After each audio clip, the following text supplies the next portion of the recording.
Ed and Lorraine Warren had a storied career in their 30 years of demonology, and who knows how much is out there that they saw that we might never see. Now, they wrote down and they recorded everything, and they shared a whole lot of it, but there's a whole lot of it too they prefer we didn't know about. Well, it just would not be the Warrens without Annabelle. It was given to a nursing student as a gift from her mother, and within days, things started getting scary. Notes would appear around the house scrawled in red liquid that read out terrifying messages like, "Help me." Allegedly lunged at the girl's boyfriend one night, and well, after a doll comes alive and lunges at you, you call some help. And then Ed and Lorraine were called in to exorcise the demon inside Annabelle. In the end, they keep her locked up very tight, surrounded by rosaries and holy water to ensure the demon inside can't harm anyone anymore, and they keep her locked up except when they wheel her out for publicity events and take her to conventions. While Annabelle has enjoyed quite the career as a movie star, the real Annabelle is locked away to keep the evil dormant. In this footage, we're treated to some up close and personal glamour shots of Annabelle in the flesh, or stuffing, I guess, locked tight in her cage. The footage comes from Tony Spera, the son-in-law of Ed and Lorraine Warren, who's gonna get mentioned a whole heck of a lot in this video. He takes us on a brief tour of the museum, getting a real up close to it. Even through a YouTube screen, you can feel some evil radiating off this doll. Now, sadly, if you're a big Warren superfan and you want to go check out the museum, unfortunately it's closed right now, but they are hoping to reopen it. So one day Annabelle can get back to scaring her fans in person like she always has. When I said before that they take her out to conventions, that wasn't just me being snarky, it's real. She just recently was at the Warrens Paracon, the convention dedicated to supernatural hunters of the paranormal. You can line up, take a photo with Annabelle. I'm not sure if I'd take a selfie with her though. I don't know. It might look good on a Tinder profile, maybe? I'm not sure. And if you're looking for way more Ed and Lorraine content, true tales of terror, fake fibs of frauds, cryptids, ghosts, ghouls, goblins, aliens, pretty much anything scary under the sun and above it, well, you already know Top 5 Scary is the place for that. Make sure you stay subscribed. Please ring that little bell to the side so you get all of our videos when they upload. But do that at the end of this video, okay? Because I got 4 more pieces of Ed and Lorraine footage coming up for you right now, baby. Number 4, the museum tour. Now, if you wanted to go to the world's foremost collection of haunted relics and cursed objects, there's probably no storeroom full of curses more than the legendary collection of the Warrens' Haunted Museum of Souvenirs. Now, like I said just a second ago, the museum is currently closed as of the writing of this video, but they are trying to reopen soon.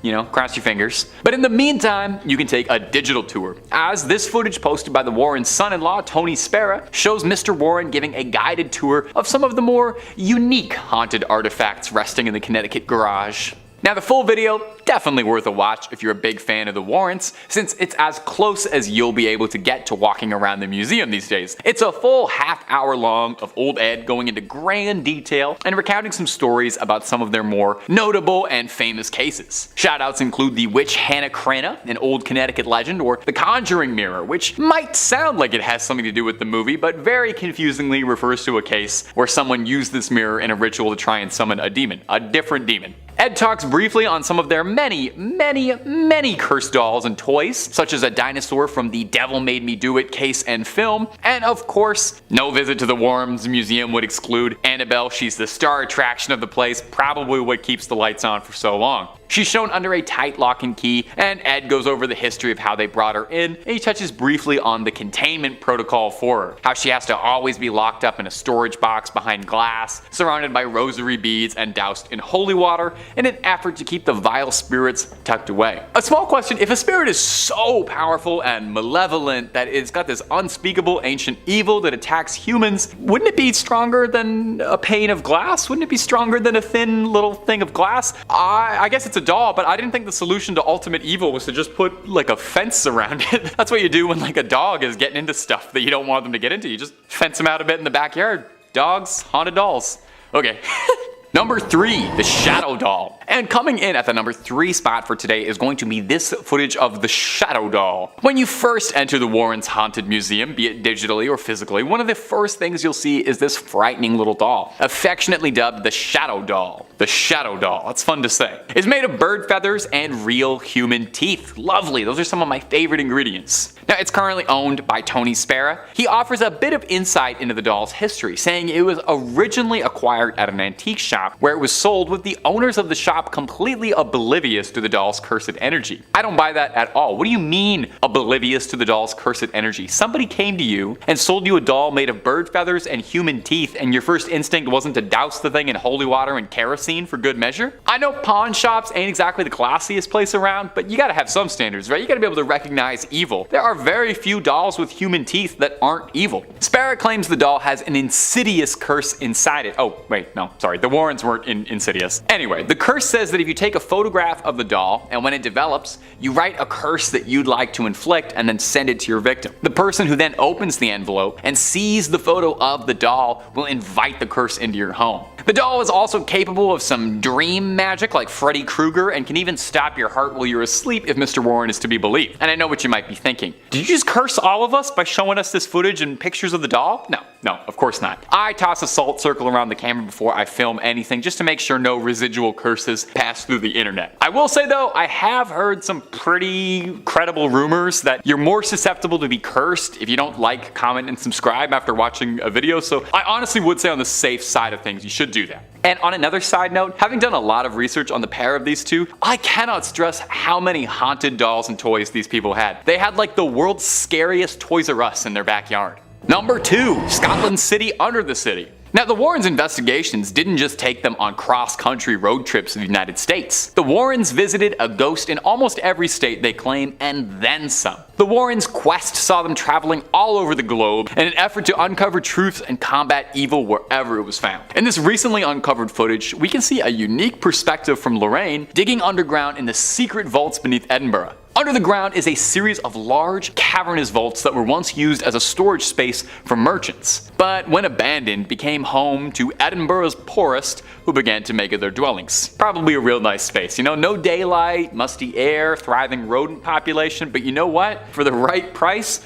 I would probably go for it. It's probably better than most apartments in Toronto. Because of this, the vaults were the perfect place to conduct a little nefarious business that aren't quite fit to discuss on YouTube, but naughty stuff, just know that. It's believed that 2 of Edinburgh's most prolific criminals hid bodies here before taking them to medical schools to sell off. Having known this, with this context, it's absolutely no surprise that people believe the vaults to be haunted and claim that they feel watched or touched when walking through them. So, if there's something weird going on, the Warrens follow. This one's actually pretty cool footage, I gotta admit. It's first person, making you feel like you're exploring the subterranean depths with her. She's being guided by an old Scotsman who seems to know the tunnels pretty well, and I gotta say, if I ever take a tour of an underground vault, this is exactly who I would like to be taking me, and an old Scottish man. That's the most appropriate and trustworthy way to go ghost hunting. Now, they didn't find anything on this particular investigation, but while in there, Lorraine does claim that she can feel something communicating with her. Could it be spirits from long ago reaching out to Lorraine Warren, who claimed she had an extrasensory gift? Or maybe it was just kind of cold down there. And number 1, an exorcism. To some, the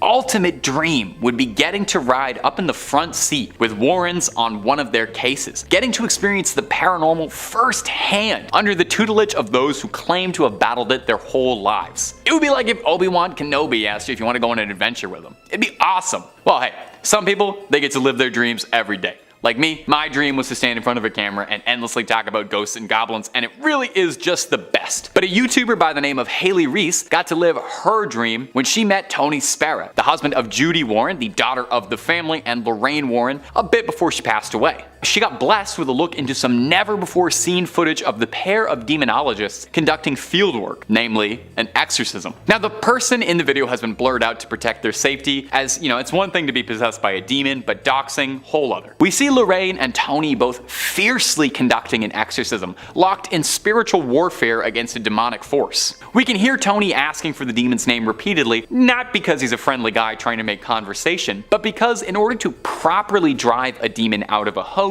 you need to know its name. The name said, Beelzebub. Now, there is a little bit of a discrepancy whether or not Beelzebub and the devil are considered different entities, really depending on what book and depending on who you ask. Sometimes they are, sometimes they aren't. Either way, it's very bad news to have inside of you. Worst part is apparently that wasn't even the only demon inside there. It was like a clown car of demons inside one guy. Not enough room. Luckily, the pair was able to get all of the demons outside of them and banish them away. Does anyone wonder, does it leave like a weird taste in your mouth after you've had demonic possession? I feel like there's an aftertaste, you know? I definitely feel like I would need to brush my teeth afterwards, I think. Number 4.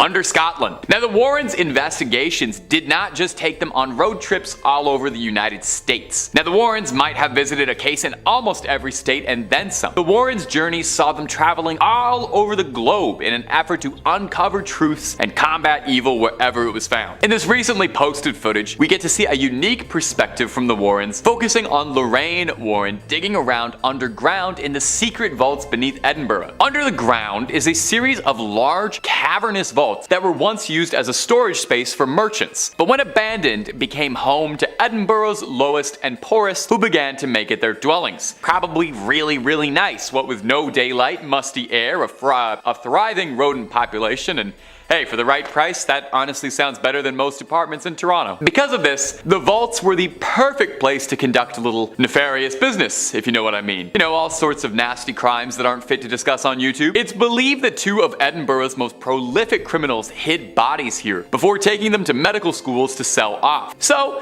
because of its grim history, it's no surprise that people believe the vaults to be haunted, claiming they feel watched or touched when walking through them. So when supernatural weirdness happens, the Warrens are soon to follow. This one's actually pretty cool. It's kind of like going on a ghost tour from your own home. First person, making you feel like you're exploring those subterranean depths with her. The real highlight though is the guide, who's this very geriatric Scottish man who seems to know the tunnels very well. If I ever take this tour, I need to insist on my guide being an old Scottish man who I almost can't understand. That seems like the most appropriate and trustworthy way to go ghost hunt. Now, they didn't find anything too much on this investigation, but while in there, Lorraine claims that she can feel something communicating with her long ago. Could it just be the spirits from long ago, or radio feedback? Let me know in the comments. Number 3, the Donovan Poltergeist. Now, our next entry is going to cover the Donovan Poltergeist, an often forgotten case in the Ed and Lorraine Warren oeuvre. In this clip, moderator Tony Spera, he's coming up a lot in this video, mentions that Ed has told him that on a scale of 1 to 10 for demonic intensity, I love that you can rank demonic intensity like that, the Warrens found this case to be a 10. Now, I gotta ask, if it's so intense, I wonder why it's not more well known, but maybe they're keeping it hush hush because this is going to be the plot of Conjuring 4, so I'm giving you the spoilers right now. The Donovan Poltergeist case was in West Hartford, Connecticut, when a young girl had come into possession of a Ouija board, one of the most haunted Hasbro products ever released, alongside the game Sorry. Ed briefly talks about how people can be so dismissive of Ouija boards. I mean, imagine who would be so dismissive of Ouija boards. Don't know anybody like that. And Ed mentions that although they may seem innocent and unbecoming like a children's toy, a Ouija board is an invitation for spirits to come and disrupt. The girl in question in the Donovan case asked the Ouija board all sorts of questions and started to get answers that only a spirit could give. Ed says that the spirit needed something in return, and afterwards her house started to become rabid. Objects thrashed around, levitating, so on. Ed describes a violent interaction with the poltergeist, claiming that at one point during their investigation, he found himself literally pinned to the wall by a malevolent spirit. He describes as well the house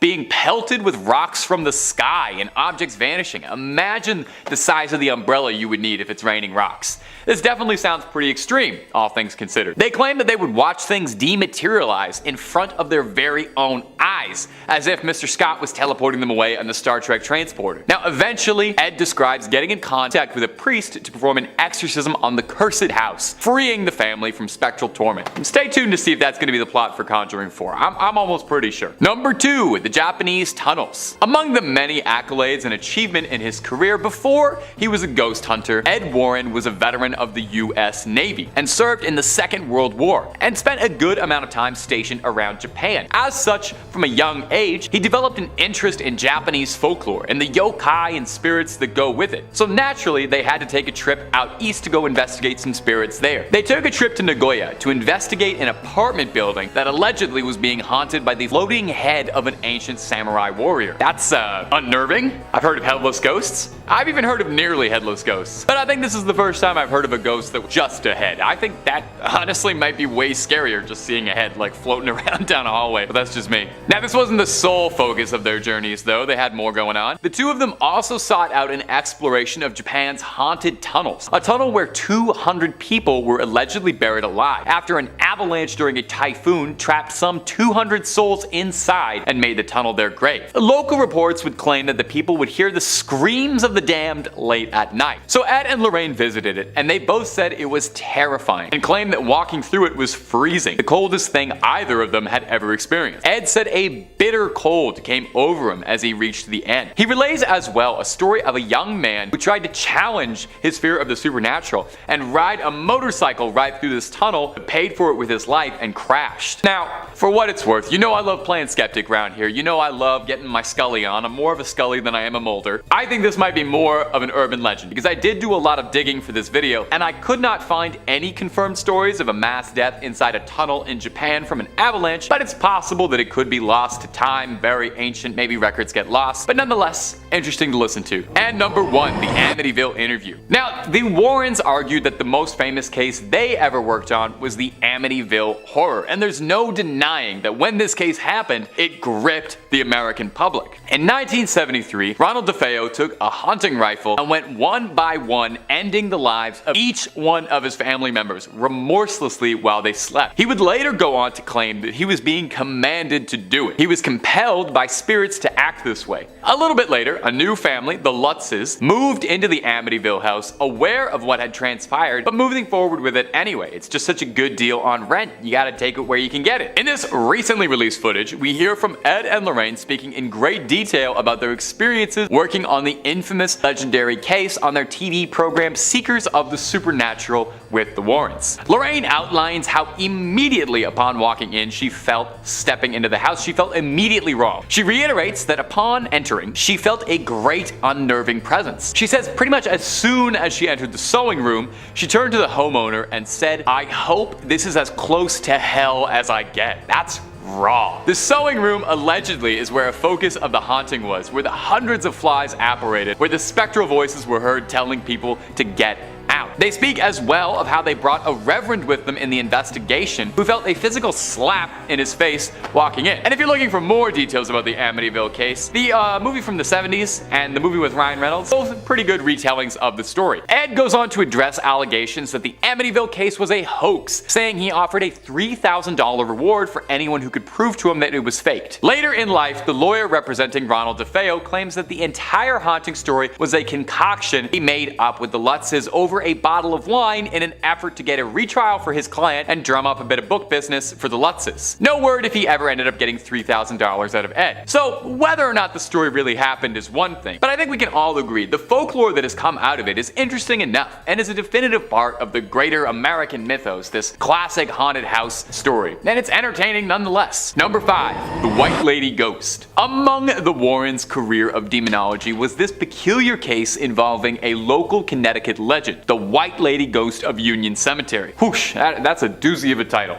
Can't she just be a spooky ghost? Anyway, Union Cemetery dates back 400 years, and it's said to be haunted by this one notable ghost. The tricky thing is though, nobody quite knows the exact origin of who she is. Some speculate that she's a woman who lost her child in childbirth and hasn't been able to move on to the afterlife because she still seeks out her child. Others speculate that she's a ghost of a victim who had been dumped into a sinkhole near the cemetery, and she's been unable to move on while this crime goes unsolved. You know, the fact that we don't even know her name or who she is, that's probably bothering her, that's probably contributing to all her worldly stress. The only things anyone can agree on truly is that those who say they've seen her claim that she's dressed in a bright white nightgown and has her head and face concealed with a white bonnet. One particularly good ghost story, local legend, says that in the late 90s, a firefighter responding to a call nearby said a woman in a white dress jumped in front of the truck and landed behind him. When he leapt out of the vehicle, there was no body on the ground,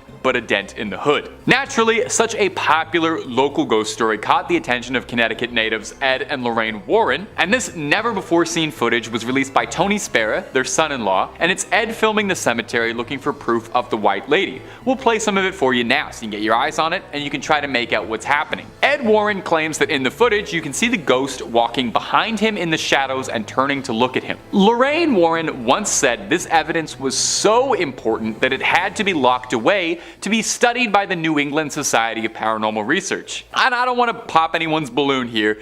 it looks to me like they locked it away because it's not really that impressive. I personally couldn't really see anything in this, but let me know down below if you think this is smoking proof of a ghost walking through the graveyard, or if it's just some blurry lights through the fog. And if you're looking for more ghost videos, stories about Ed and Lorraine, hauntings, possessions, exorcisms, and basically anything freaky, Top 5 Scary has all of that and then some on top of it. Click through, subscribe, and like, and I am certain you'll find something to suit your fears. Stay scared. Number 4, the museum tour. If you want to go to the world's foremost collection of haunted relics and cursed objects, there's probably no room more affected by evil than the legendary collection of the Warrens' Haunted Museum of souvenirs from their case files. Now, sadly, as of this recording, the museum is currently closed down and hopefully reopening someday soon, but in the meantime, you can take a little digital tour. As this footage posted by the Warrens' son-in-law, Tony Spera, shows Ed Warren giving a guided tour of some of the more unique and memorable haunted artifacts resting in that Connecticut garage. Now, the full video is definitely worth a watch if you're a fan of the Warrens, since it's about as close as you'll be able to get to walk around the museum these days. It's a full half-hour long of Ed Warren walking around, going into grand detail and recounting some stories about their more notable cases. Some shoutouts I'll include real quick include the witch Hannah Cranna, an old Connecticut legend, or the Conjuring Mirror, which might sound like it has something to do with the movie series, but actually refers to a bizarre case where someone used the mirror in a ritual to try and summon a demon and ended up inviting a poltergeist into his house. Ed talks briefly on some of their favorites, their cursed dolls and toys, such as a dinosaur from the Devil Made Me Do It case, and of course, no visit to the Warrens Museum could possibly exclude mention of Annabelle, who's basically the star attraction of the place and probably why anyone knows who the Warrens are and what keeps the lights on for so long. Annabelle is shown under a tight lock and key as Ed goes over her history of how they brought her in and first found her and how they eventually contained her. He touches briefly on her protocol, how she has to always be locked up in a storage box behind glass, surrounded by rosary beads and doused in holy water in an effort to keep the evil inside of her tucked away. And just a quick little small aside here from me. If a spirit is so powerful and so malevolent that it's able to possess a doll and contain unspeakable evil and attack humans, how is it thwarted so easily by a little bit of glass? I mean, I guess it's still a doll, it doesn't get demon strength, but I didn't know the solution for dealing with demons is the same way you deal with like a dog that's being kind of troublesome. You just put something around them until they can behave. Anyway, moving on. Number 3, an exorcism. To some, the ultimate paranormal dream would be getting to ride shotgun with the Warrens on one of their cases, getting to experience the paranormal firsthand under the tutelage of those who have battled it their whole lives. It would be like if Obi-Wan Kenobi picked you up on some backwater desert planet and asked if you wanted to go on a great adventure with him. It would be awesome. Well, some people get to live their dreams every day. Like me, you know, my dream was to stand in front of a camera and talk about ghosts all day long. A YouTuber by the name of Haley Reese got the rare opportunity to meet Tony Spera, the husband of Judy Warren, daughter of the family, and Lorraine Warren a bit before she passed away, and she got a blessed look into some never before seen footage of the pair of demonologists conducting some field work, namely an exorcism. Now, the person being exorcised, their name is Roberto, but they've been blurred out to protect their safety. Demon possession is one thing, but doxing is a whole other. We see Lorraine and Tony both fiercely conducting an exorcism, locked in a spiritual battle against the forces inside. We hear Tony asking for the demon's name repeatedly, not just because he's a friendly guy, he seems like he's pretty friendly, but because to properly drive a demon out of a host, you need to know its name. Well, just listen to what he answers with. It's gonna shock you. Beelzebub. Now, there's a bit of discrepancy whether or not Beelzebub and the devil are considered different entities, depending on the text you're reading or the mythology. Sometimes they are, sometimes they aren't. Either way, it's bad news. It's not something you would like to invite inside you. The worst part is if you're listening, apparently that's not even the only demon inside. It was like a clown car of demonic energy inside one guy. Now, thankfully, after a tough battle, they were able to get all the demons outside of him and hopefully banish them all away. Do you think it leaves like a weird taste in your mouth after you've had demonic possession? Like, you know, when you wake up, like after having a nap and your mouth just feels weird? I feel like I need to brush my teeth a few times at least afterwards. Number 2, Annabelle on tour. Annabelle is the #1 name in cursed dolls. Sorry Megan, we love you, but Annabelle's got staying power and she's just been here longer. More movies too, although on a side note, I'm hoping they make more Megan movies. As such, Annabelle has become quite popular, with a lot of demand for the cursed toy, despite the fact that, you know, she's got a demon inside of her and is apparently very evil, and she should be kept under proper lock and key. Did you know that there was a significant enough demand for Annabelle that she tours? Yeah, you heard me right. Annabelle tours. And you know what? I think that's great. Girl, get it. You gotta get that bag, you know? The movies made you a star, really propelled you to the world stage. It would be a shame to keep you locked up in Connecticut when your fans are waiting. A recent clip made the rounds on TikTok of a paranormal investigator, Eric Vital, transporting the allegedly haunted doll to take her to Paracon, a convention for ghost hunters and paranormal enthusiasts to break bread, swap stories, and pick up cursed goods. Founded in the Warrens' memory to carry on their legacy and establish a community of ghost hunters. Eric is part of the New England Society for Paranormal Research, the foundation created by Ed and Lorraine to further the development and research of the paranormal. Now, this short video of him unpacking Annabelle got all kinds of attention on TikTok, mostly from people wondering why you would want to take her anywhere, or why you would want to get your hands on her at all. I mean, inside the case she's carried in literally says, "Do not open under any circumstances." Now, Eric did understand this, and he assured that those who are worried that they take all the proper precautions, and that's not just putting Annabelle in a seatbelt. "We take this very seriously," he said. "Our faith is very strong, all of us. So we bless the van. We all have enormous amounts of holy water.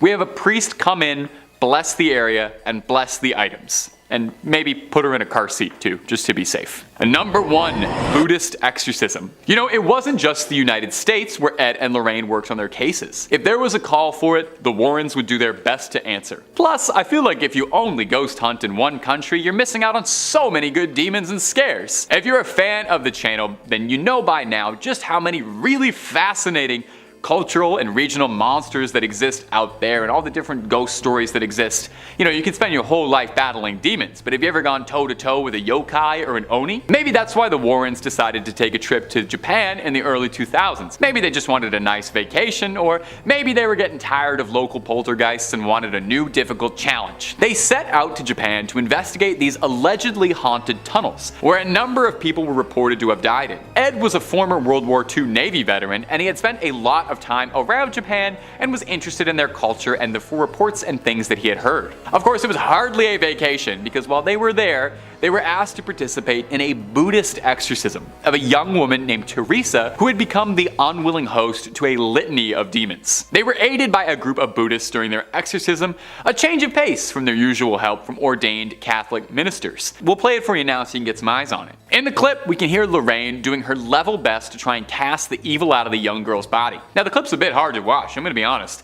Seeing somebody writhe around screaming in what looks like agony, but luckily, they're being tended to by the experts, I guess. If there was anyone you'd want, it would probably be Ed and Lorraine and a group of Buddhists. Ed and Lorraine said the Buddhists were extremely helpful, saying they were cut from a different cloth. And if they're ever running out of Conjuring movies or running out of ideas for them, I think they should start sending the Warrens internationally. Or just stop pretending they're based on true stories altogether. Have the Warrens try to fight Godzilla, or have them fight the Predator or something. Let's see them exercise their way out of that one. Let's see holy water and a little rosary take on the Predator. Number 4, Ed Warren invoking a spirit on camera. Coming up next is this video uploaded by Tony Spera, the Warrens' son-in-law, on his personal YouTube channel. If you're a fan of the Warrens and you're not already, I would recommend subscribing to Tony Spera. He puts all sorts of Warren-related clips up on the channel, and it's fun. Now, it's hard to say much about this particular video because it was uploaded without a whole lot of context. The video doesn't really mention a date, a location, or a case, or anything else like that. It's a bit troublesome because the Warrens have said to have worked on hundreds of cases over the years. So this could be any one of them, or maybe it's just one of the lesser, less exciting cases that got pushed to the side. They can't all get made into movies, Now, in the video, we can see Ed filming what looks like a fairly normal 70s living room, although the room is definitely haunted. You can tell right away from that liminal yellow wallpaper color. color. You can hear Ed Warren yelling out the name of Jesus Christ in an attempt to provoke the spirit into appearing. It's said that during an exorcism, to get a spirit or a demon or a ghost to reveal itself, you need to invoke the name of Jesus Christ, put a little fear of God into him. After about a minute of some serious invoking, it seems like Ed is finally getting through to the spirit, because we see the table and chairs slide across the ground as if they're being pushed backwards by some incredible invisible force. Now, we don't really see anything more exciting or spiritual than the chairs and tables getting pushed, but that's pretty exciting nonetheless. There's not a ton of footage from the Warrens while they were, working the field, so it's pretty exciting to see whenever we get opportunities like this though. Of course, I do hear you saying this could just be faked. So is this the footage of a ghost caught on camera, or is this nothing more than a faked video to drum up some attention back in the day, like an original CGI hoax video on TikTok? Number 3, driveway alien. Ed and Lorraine Warren got involved in all sorts of things. It's said that they've tussled with vampires, with werewolves. Now, we don't have it on 100% authority that they ever encountered aliens, but they definitely could have. They researched everything. So let's take a look at this weird video of what looks to be a visitor from another world touching down on the driveway. You wouldn't expect aliens to make first contact in Colorado, but hey, here we are. In this video, we can see a really scrawny little creature walking up and down Vivian Gomez's driveway. The creature had people talking because, well, take a look at it. Just what is it?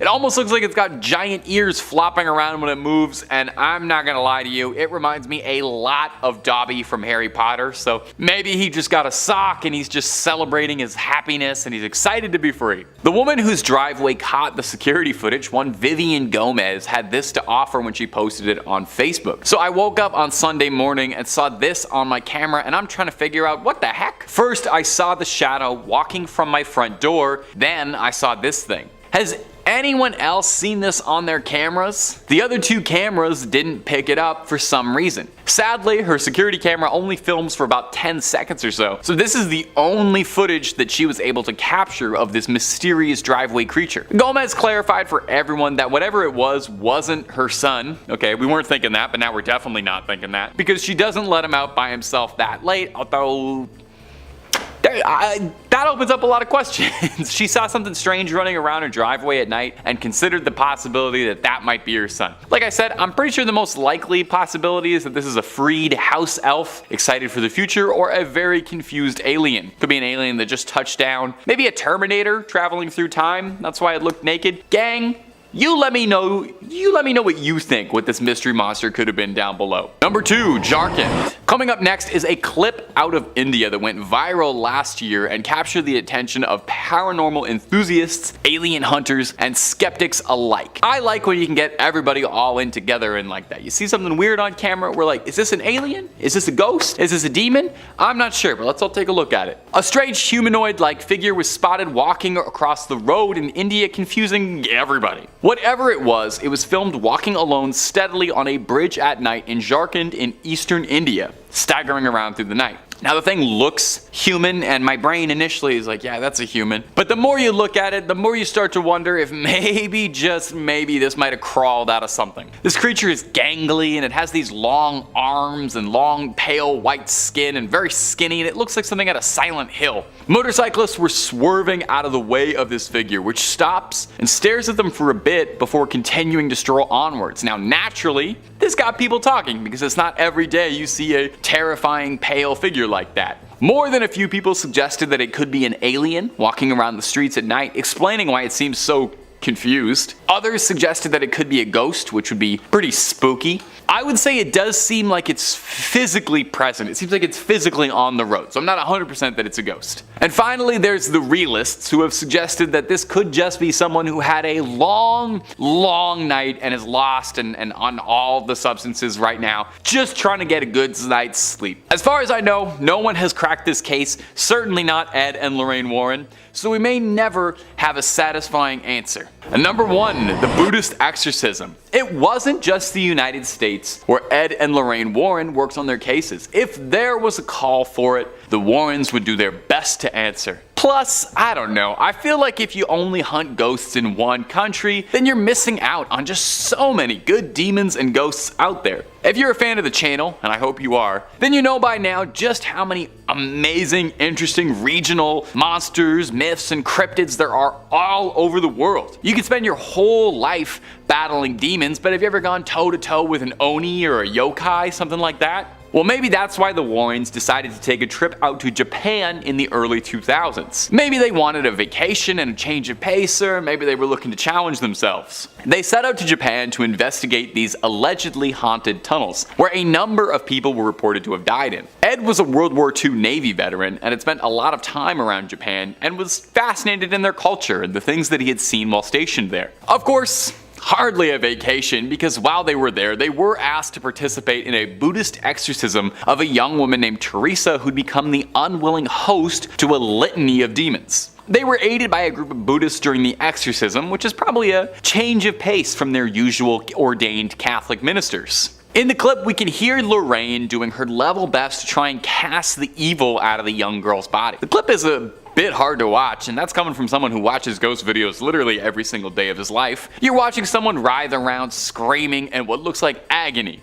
But hey, luckily they were being tended to by the experts. Ed and Lorraine Warren spoke very highly of the Buddhist monks helping them as well, saying they were cut from a different cloth. I'm not sure if that's a pun or not. I feel too, if they ever start running out of ideas for the Conjuring movies, they should definitely start sending the Warrens international. Conjuring in Japan, I already feel like that's a good premise for a movie. Or maybe, and bear with me here, the Conjuring movies should get way more wild. We already know they're only based on true stories, they're not real stories, so just have them fighting Godzilla or whatever. I would love to see Ed and Lorraine Warren try and exorcise Godzilla. You let me know who you'd love to see Ed and Lorraine go toe-to-toe against. I'd want to see what they could do with Freddy Krueger too, personally. In second place, we have the Amityville Horror. On November 13th of 1974, Ronald DeFeo Sr., his wife, and 4 of their offspring, Dawn, Allison, Mark, and John, had their lives ended by a firearm inside their home in suburban Amityville, New York. And at the time, homicide detectives claimed it was the largest number of victims in a single slang on Long Island. The deceased were found in their nightclothes and were shot in the back, apparently while they were asleep. There were no signs of a struggle inside the home, where a sign hanging outside the main entrance read, "High hopes."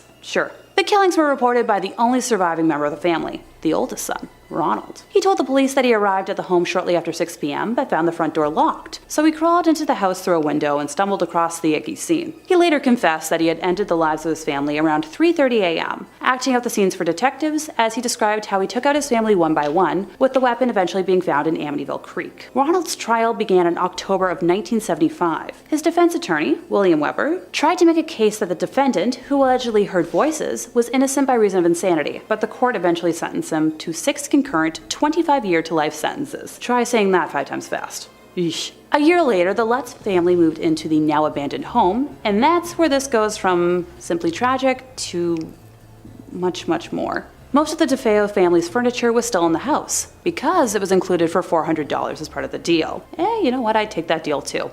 A friend of George Lutz, the father of the family, had learned about the history of the house and insisted on having it blessed, and at the time, George was a non-practicing Methodist and had no experience of what this would entail. Kathy, the mom, was a non-practicing Catholic and explained the process to him. George knew a Catholic priest named Father Mancuso who agreed to carry out the house blessing. He arrived to perform the blessing while George and Kathy were unpacking their belongings on the afternoon of December 18th, 1975, and went into the home to carry out the rites. When he flicked the first amount of holy water and began to pray, he heard a masculine voice demand that he get out. When leaving the house, the priest did not mention this incident to either George or Kathy until December 24th, when he called George and advised him to stay out of the second-floor room where he had heard the mysterious voice, which happened to be the former bedroom of Mark and John DeFeo that Kathy had planned to use as a sewing room, but the call was cut short by static. Following his visit to the house, the father allegedly developed a high fever and blisters on his hands, similar to stigmata. At first, George and Kathy experienced nothing unusual in the house, but the horrors that happened over the next 28 days days were awful for the Lutz family, bearing witness to slime pouring out of their walls, strange odors throughout the home, and George would wake up at 3:15 every morning, which is right around the time Ron DeFeo carried out his original crimes. A garage door would open and close on its own, an invisible spirit knocked a knife down in the kitchen, a pig-like creature with red eyes was reported staring at George and his son Daniel through a window. Also, Kathy and two of her children experienced bouts of levitation while trying to sleep. The footage we have from this heinous month is of a boy with glowing eyes, believed to be the spirit of the late John DeFeo. By mid-January of 1976, after another attempt at a house blessing by George and Kathy, they experienced what would be their final night in the house. Now, the Lutzes were never able to give a full account of the events that took place on this occasion, describing them as too frightening. After getting in touch with Father Mancuso, the Lutzes decided to take some belongings and stay at Kathy's mother's house in nearby Deer Park, New York, until they had sorted out the problems with the house. They claimed the phenomena followed them there, describing greenish-black slime coming up the staircase towards them. Yeah, no thanks.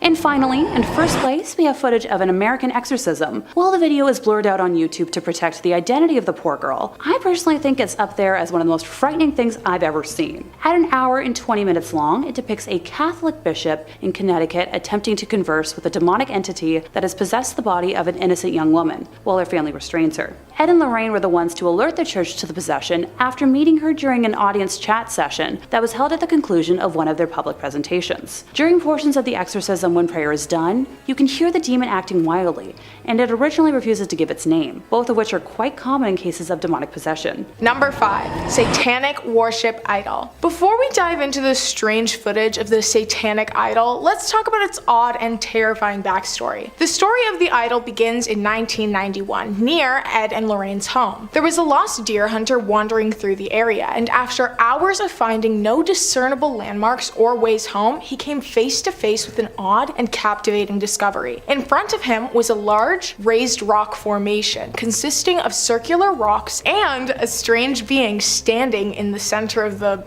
altar. The hunter, as I believe most of us would be, felt quite uncomfortable and uneasy about this discovery. So he began making his way back to his car, but on his way, he turned to his side and noticed an elderly man with dark eyes dressed in a fully black suit walking in perfect step with him. The two hadn't shared a word, and the hunter became more anxious with each hollow step he took, still not sure of the way out of the woods. The hunter cautiously turned over to the strange man, and with a deep breath he asked, "How do I get out of here?" The strange man lifted up a frail hand and pointed towards a small overgrown path. The hunter turned to see a small pathway and then turned back to the man to thank him, but upon glancing, the man was nowhere to be seen. He disappeared as quickly as he had appeared. The hunter escaped the forest, but was so perplexed and intrigued by the strange encounter that he decided to contact none other than Ed and Lorraine Warren. Now, here's where a new, hardly known fact is revealed. Ed and Lorraine almost always investigated reports armed with a camera to capture any footage that they may have missed and for review. Ed and the hunter located the altar, and in a moment of what can only be described as white audacity, Ed removed the demonic doll from the altar and brought it back to the museum. In the footage, the strange elderly man can be seen lurking in strange corners of the screen, materializing in random positions throughout the footage. The video recording also cuts out frequently, and strange humming noise can be heard along with the glitches. Ed and Lorraine kept the footage under wraps due to the effects that the doll had on Lorraine. And if you'd like to find out more about that reasoning, check out our video on cursed artwork in the Warren Occult Museum. Number 4. Snedeker House. The Warrens are famous for their home investigations of the Perron family, the Conjuring movie inspiration, and the Amityville home. But there's a less known, very well documented case that the pair also investigated, the Snedeker House. Carmen and Al Snedeker rented a home in Southington, Connecticut, but upon exploring the house, they encountered something that would have scared me out of there faster than light. The pair discovered mortuary tools in their basement, tools that were used in the closed morgue that was in the basement of this house. The home was a funeral parlor. The only time living in a funeral home is acceptable is in My Girl. The couple began smelling rotten flesh, strong chemical odors throughout the house, and the water from the taps would randomly turn a deep red. Their sons were plagued by visions of ghosts and other strange entities. The ghosts became aggressive towards the family, and that's when they decided to call the Warrens Warrens for assistance, scared for their lives. The Warrens showed up, filming. They documented several apparitions. Lorraine reported feeling several supernatural entities, all who were filled with vengeance and bouts of pain. The Warrens deduced, within the same visit, that they believed the morticians would participate in horrendous, actually unspeakable acts with the deceased bodies brought into the home. Ed and Lorraine ended their investigation very quickly. In the tape, it's reported that the Snedekers repeatedly asked for sound advice on how to deal with their issue, but sadly, no footage beyond their questioning has been released. The Warrens' advice to the family remains a complete mystery. What do you think their advice would have been? Number 3, the black lace veil. Right in the middle, we're going to talk about an event that had many eyewitnesses and was likely captured in some degree by recording equipment. Following one of their public lectures, Ed and Lorraine Warren were approached by a young couple, Alan and Lonnie. Alan had brought Lonnie to the lecture because he suspected that she was under the influence of the occult. He described a disturbance. When Lonnie became angry, her features would morph and transform into a creature resembling a wolf, and an entirely different voice would emerge from her. Just as Lorraine joined the conversation, a shocking incident unfolded. Lonnie experienced an instantaneous possession and lunged aggressively at Lorraine, utterly terrifying everyone present in the room. Ed swiftly escorted the couple to a backstage room where Lonnie was fully under possession, her face distorted into the aforementioned wolf-like appearance. After about 10 minutes, the possession subsided and Lonnie revealed her disturbing experiences of memory loss and losing time over the past few months, which, as you know, are all very common symptoms of possession. Lonnie confessed that she had resorted to witchcraft after failing to win Alan's affections. She performed a ritual that involved a black lace veil and a crown of goat horns, renouncing her faith and swearing allegiance to Satan. In a month, Alan began showing interest, but the demonic entity had gained entrance into her life. Ed knew that Lonnie needed an exorcism and contacted a priest who arrived the same day. During the exorcism, the entity within Lonnie screamed in protest, but was eventually separated from her, vowing to return to another. The Warrens took the black lace veil, goat horns, cup, and conjuring book for safekeeping to prevent repossession. However, the story of the veil didn't end there. Months later, during a meeting with another woman who manifested multiple personalities and inhuman entities, her gaze landed on the black veil. She clutched it, her features transformed, and she became an inhuman spirit. Ed, armed with blessed water, banished the demon a second and final time. Both of these events are said to have been captured on a tape recorder, as the Warrens frequently recorded their lectures. Number 2, the haunted pearl necklace. The haunted pearl necklace is also referred to as the pearls of death. This jewelry's effects are pretty obvious. The necklace is known as one of the most dangerous items within the Warrens Occult Museum, so yeah, it's living up to its name already. The Pearls of Death is a cursed necklace that has a curse or entity residing in it, causing anyone who wears it to be strangled, and in some cases even strangled so brutally that their lives are ended. Yeah. Death by a necklace. I'm starting to rethink my stance on that gorgeous blue diamond necklace. If you know, you know. It's an inside joke. Only my faves know what I'm talking about. One of their former owners commonly reported being choked while wearing them, even waking up with red marks on her neck after sleeping in them. The pearls are also extremely difficult to remove. Well, they're difficult to remove from the living. Ed and Lorraine Warren kept these pearls heavily guarded and surveyed, and if you're like me, the word surveyed raises excited alarm bells. That's right.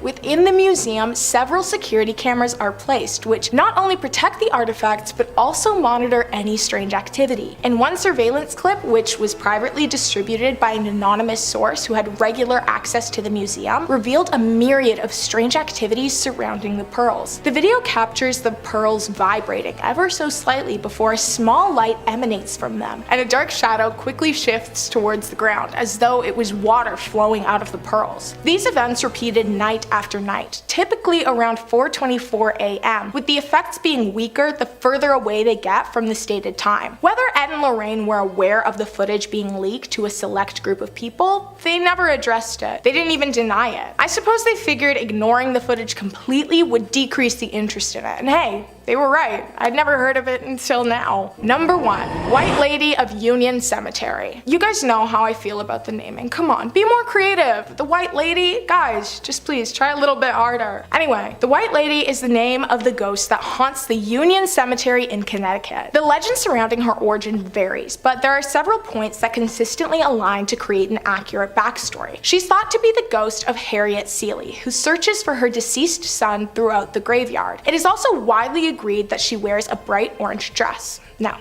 I'm kidding. Obviously, she wears a white dress, and you bet your bottom dollar it's a flowy one. The ghost was often seen by locals. She frequently spooked the citizens of the surrounding area, jumping in front of cars, appearing in their periphery, and then disappearing. Ed Warren was heavily interested in this apparition, so he set out on a quest to record this ghost for himself. Yes, for himself. As I said, they don't enjoy sharing their findings. Maybe the ghosts value privacy and Ed signed an NDA or something, I don't know. But the NDA didn't apply to the pair's son-in-law, Tony Spera, because shortly after their passing, he released the full footage. The footage begins by panning over a darkened cemetery, and there's definitely a heavy air surrounding the entirety of the footage. While panning over the rows of graves, a glowing human figure wearing a long white dress was spotted moving behind a tombstone, like it was playing hide and go seek. No close-up shots of the spirit were caught, and the camera wasn't very good, so any distinct details that the ghost may have remain a mystery. The video was reviewed by skeptics, and it was actually widely agreed that the footage was not doctored in any way. But not only that, the figure seen was not just an illusion or a filming trick. The being is in fact there. Ed Warren did manage to capture evidence of a ghost on camera, which is pretty amazing. Even though I'm not obsessed with him as a person, his career and accomplishments are right up my alley.